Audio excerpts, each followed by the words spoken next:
ভারতে আবারও কি ব্যাংক মার্জার হতে চলেছে? ইতিপূর্বে বহুবার ব্যাংক মার্জার করা হয়েছে, কিন্তু সাম্প্রতিক সময়ে ভারতবর্ষের অর্থনৈতিক পরিস্থিতির নিরিখে সেই সঙ্গে ব্যাংকগুলির কাজকর্মের নিরিখে আবারও কেন্দ্র সরকার ব্যাংক মার্জারের দিকে এগিয়ে চলছে। রাষ্ট্রনিয়ন্ত্রিত 4টি ব্যাংক আবারও মার্জার হতে যাচ্ছে। এই ব্যাংকগুলি কি কি, কোন কোন ব্যাংক এই মার্জারের শিকার হতে যাচ্ছে, এই নিয়ে আজকের গুরুত্বপূর্ণ প্রতিবেদন। কারণ এই ব্যাংক মার্জারের সঙ্গে আমার আপনার প্রত্যেকেরই স্বার্থ জড়িত। এই গুরুত্বপূর্ণ ব্যাংকগুলির কোটি কোটি গ্রাহক রয়েছে, তাই সেই সমস্ত গ্রাহকদের কথা চিন্তা করে আজকের এই প্রতিবেদন। তাই প্রিয় দর্শক বন্ধুরা, এই অনুষ্ঠানটিকে শুরু করার আগে আপনাদের কাছে একটি অনুরোধ রইল, অবশ্যই ইউটিউব চ্যানেল ফাইন্যান্স প্ল্যানারকে সাবস্ক্রাইব করে নেবেন। কারণ প্রতিনিয়তই গুরুত্বপূর্ণ কারণ প্রতিনিয়তই এই ধরনের গুরুত্বপূর্ণ অনুষ্ঠান আপনাদের সামনে উপস্থাপন করে থাকে ফাইন্যান্স প্ল্যানার। ভারত সরকার ইতিমধ্যে চারটি রাষ্ট্রায়ত্ত ব্যাংক, যা রাষ্ট্র নিয়ন্ত্রিত সফল ব্যাংক বলে ইতিমধ্যেই জনসমাজে পরিচিত, সেই ব্যাংকগুলিকে একত্রীকরণের সিদ্ধান্ত নিচ্ছে। এই ব্যাংকের গ্রাহক কি আপনিও? দেখুন তাহলে সেই তালিকা, কোন কোন ব্যাংকে অন্য ব্যাংকের সঙ্গে মিশিয়ে দিতে চলেছে কেন্দ্র সরকার। প্রথমে যে নামটি আসে তা হলো ব্যাংক অফ মহারাষ্ট্র। আপনি কি সেই ব্যাংকের গ্রাহক? তাহলে অবশ্যই আপনার জন্য অত্যন্ত গুরুত্বপূর্ণ এই ভিডিও। দ্বিতীয়ত রয়েছে ইন্ডিয়ান ওভারসিজ ব্যাংক, সেই সঙ্গে রয়েছে ব্যাংক অফ ইন্ডিয়া, এবং চতুর্থ যে ব্যাংকটি হলো সেটি হলো সেন্ট্রাল ব্যাংক অফ ইন্ডিয়া।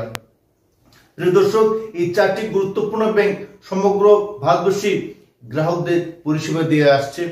রাষ্ট্রায়ত্ত ব্যাংক মানে নির্ভরতা, কিন্তু আজ সেই নির্ভরতায় আঘাত এসেছে। কেন্দ্রীয় সরকার এই 4টি ব্যাংককে অন্য ব্যাংকের সঙ্গে মিশিয়ে দিতে চলছেন, এবং সেই প্রক্রিয়া ইতিমধ্যেই শুরু হয়ে গেছে। কেন্দ্রীয় অর্থমন্ত্রী নির্মলা সীতারমণ সেই ইঙ্গিতই দিয়ে দিয়েছেন, এবং প্রশাসনিক কাজকর্ম যে গতিতে এগুচ্ছে, অনুমান করা হচ্ছে আগামী মার্চ এপ্রিলের মধ্যেই এই সমস্ত ব্যাংকগুলি অন্য ব্যাংকের সঙ্গে মিশে যাবে। তখন কোটি কোটি গ্রাহকের কি পরিস্থিতির সৃষ্টি হবে? প্রিয় দর্শক, এই বিষয়টা অত্যন্ত তাৎপর্যপূর্ণ। শুধু ব্যাংক মার্জার করলেই হবে না, কিন্তু প্রশ্ন হচ্ছে এই 4টি ব্যাংক কেন আজ মার্জার করতে যাচ্ছে সরকার? এর পেছনে কি কারণ রয়েছে? এর পেছনে যে কারণ রয়েছে, বা কেন এই ব্যাংকগুলিকে অন্য ব্যাংকের সঙ্গে মিশিয়ে দিতে চাচ্ছে সরকার, এই বিষয়টা আজ জলের মতো পরিষ্কার হয়ে যাচ্ছে। সরকার যদিও এ প্রসঙ্গে কোনো ধরনের বিবৃতি প্রদান করেনি কেন মার্জার করা হবে। কেন্দ্রীয় অর্থমন্ত্রী নির্মলা সীতারমণের লক্ষ্য হলো ভারতবর্ষে বৃহত্তর আকারে ব্যাংক সৃষ্টি করা। এই লক্ষ্যেই নাকি ব্যাংকগুলিকে মার্জার করা হবে, কিন্তু প্রকৃত চিত্র অন্যত্র। জনমনে বিরূপ প্রতিক্রিয়া হবে, তার জন্য সে সমস্ত তথ্য প্রকাশ করতে চাইছে না সরকার। ইউটিউব চ্যানেল ফাইন্যান্স প্ল্যানার সেই বিষয়ে ফোকাস করতে যাচ্ছে আজ। ব্যাংকগুলিকে কেন মার্জার করার প্রয়োজন হচ্ছে? প্রিয় দর্শক, আপনি যদি এই ব্যাংকের গ্রাহক হয়ে থাকেন তাহলে অবশ্যই নজর দিন। ব্যাংক অফ মহারাষ্ট্র কিংবা overseas bank, central bank of India কিংবা ব্যাংক অফ ইন্ডিয়া, প্রতিটি ব্যাংক কোটি কোটি টাকা বড় বড় শিল্পপতিদের বিলিয়ে দিচ্ছে, অথচ সাধারণ মানুষকে কোন ধরনের লোন দিতে চাইছে না। যার ফলে নন পারফর্মিং অ্যাসেট, যা ব্যাংকিং ভাষায় এনপিএ বলা হয়, সেখানে এই এনপিএর পরিমাণ আজ সীমাহীন পরিস্থিতিতে দাঁড়িয়েছে। ব্যাংকগুলির প্রশাসনিক কর্মকর্তাদের সঙ্গে হাত মিলিয়ে ব্যবসায়ী মহল যেভাবে লুটপাট শুরু করে দিয়েছে, তাতে ব্যাংকগুলির তহবিল আজ তলানিতে এসে ঠেকেছে। এই ব্যাংকগুলি আজ চলতে পারছে না, শুধুমাত্র সাধারণ শ্রেণীর গ্রাহকদের অর্থে আজ আকার ইঙ্গিতে ব্যাংক আকারে পরিচালিত হচ্ছে এই 4টি ব্যাংক, এবং এই সমস্ত এনপিএ অ্যাকাউন্টগুলিকে আন্ডার রাইটিং করে দিচ্ছে ব্যাংকের প্রশাসনিক কর্মকর্তারা। জনসম্মুখে যাতে বিরূপ প্রতিক্রিয়া সৃষ্টি না হয়, কারণ সাধারণ মানুষ সাধারণ কোনো একটা বিষয়ে লোন চাইলেও ব্যাংকগুলি হ্যস্তন্যস্ত করে দিচ্ছে, অথচ রাষ্ট্রায়ত্ত ব্যাংক থেকে কোটি কোটি টাকা লোন নিয়ে যাচ্ছে, পরিশোধ করছে না। শেষে এই সমস্ত লোনগুলিকে এনপি নামে অভিহিত করে ব্যাংক বড় বড় শিল্পপতিদের বাঁচিয়ে দিচ্ছে, ব্যাংকের রেকর্ড থেকে মুছে দিচ্ছে এই সমস্ত নাম, অথচ সাধারণ মানুষের রেকর্ড আজ ব্যাংকে রয়েছে। তাদের কাছ থেকে জোর জবরদস্তি করে টাকা আদায় করছে, কিন্তু বড় বড় শিল্পপতিদের কাছ থেকে সেটা পাচ্ছে না। তার জন্যই এই সমস্ত ব্যাংকগুলির তহবিল আজ শূন্যের কোঠায় এসে দাঁড়িয়েছে।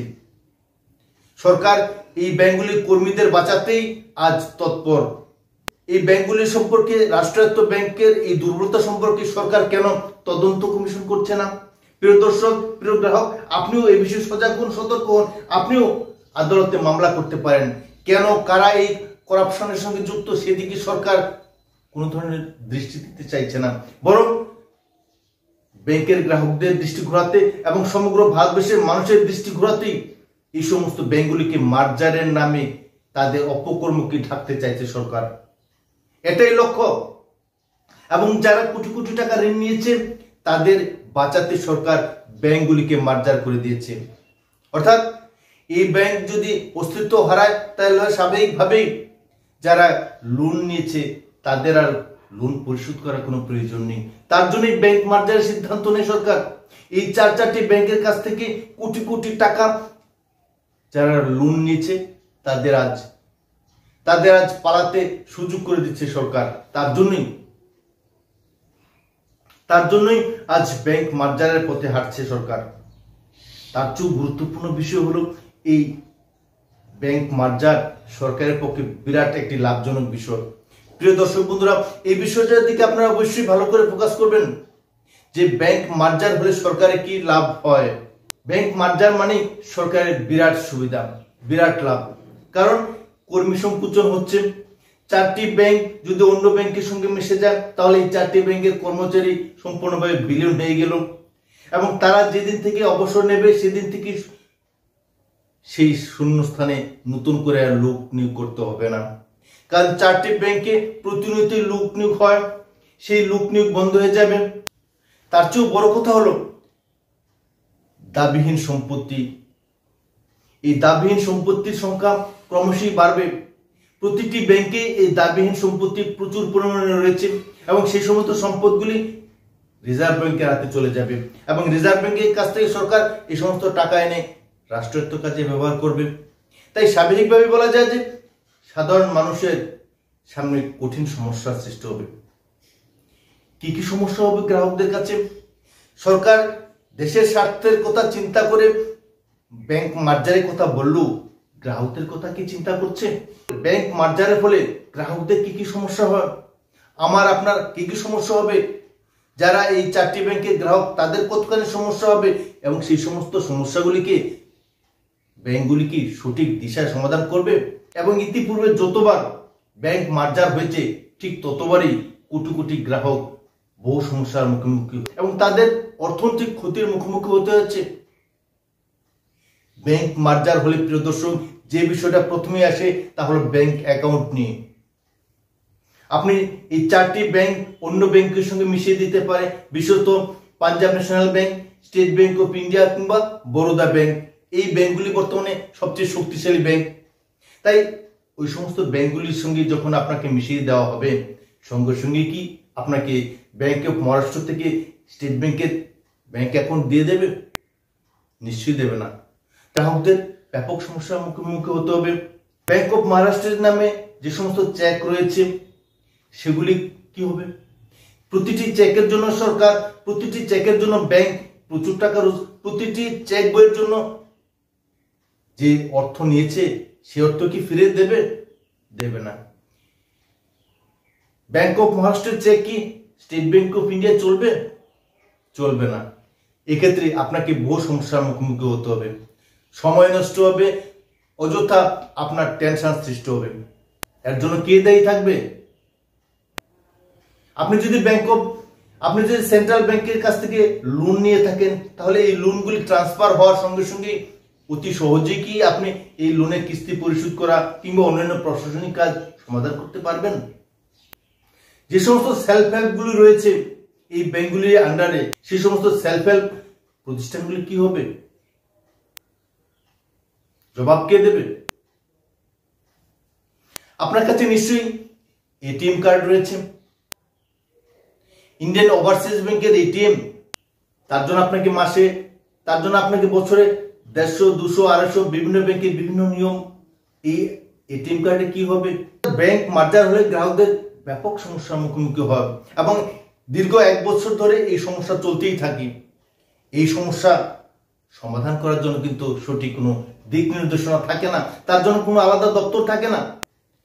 প্রিয় দর্শক, আপনারা ইতিমধ্যে বুঝতে পেরেছেন যে কেন সরকার এই ব্যাংক মার্জার করছে, এর পেছনে কি কারণ রয়েছে এবং গ্রাহকদের কি কি সমস্যা হয়, সেই সমস্ত সমস্যার সমাধান করার জন্য সরকার কি পদক্ষেপ নেয় বা আলাদা কোনো বিভাগ রয়েছে কিনা সেদিকে সরকারের নজর নেই।